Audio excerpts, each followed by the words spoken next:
இணைந்திருக்கும் முக்கிய செய்தியை பார்த்து வருகிறோம். திருப்பூர் மாவட்டம் உடுமலையில் அரசு பள்ளியில் பயின்று வந்த மாணவி திடீரென மயக்கம் போட்டு உயிரிழந்திருக்கிறார். இது குறித்த கூடுதல் விவரங்களோடு இணைகிறார் நமது செய்தியாளர் சக்திவேல். சக்திவேல், விவரங்கள்.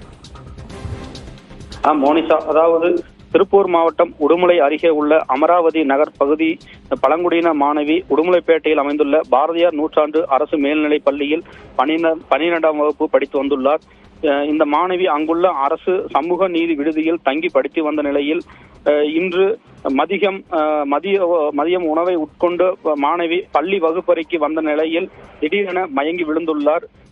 இவரை மீட்டு ஆசிரியர்கள் உடனடியாக உடுமலை அரசு மருத்துவமனைக்கு சிகிச்சைக்காக கொண்டு சென்ற நிலையில் அவரை பரிசோதித்த மருத்துவர்கள் மாணவி ஏற்கனவே இறந்து விட்டதாக தகவல் தெரிவித்துள்ளனர்.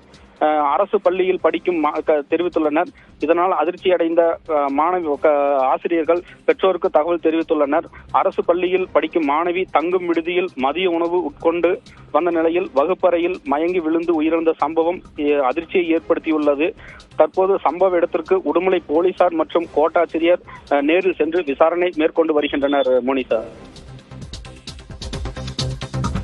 விவரங்களை பதிவு செய்தமைக்கு நன்றி சக்திவேல்.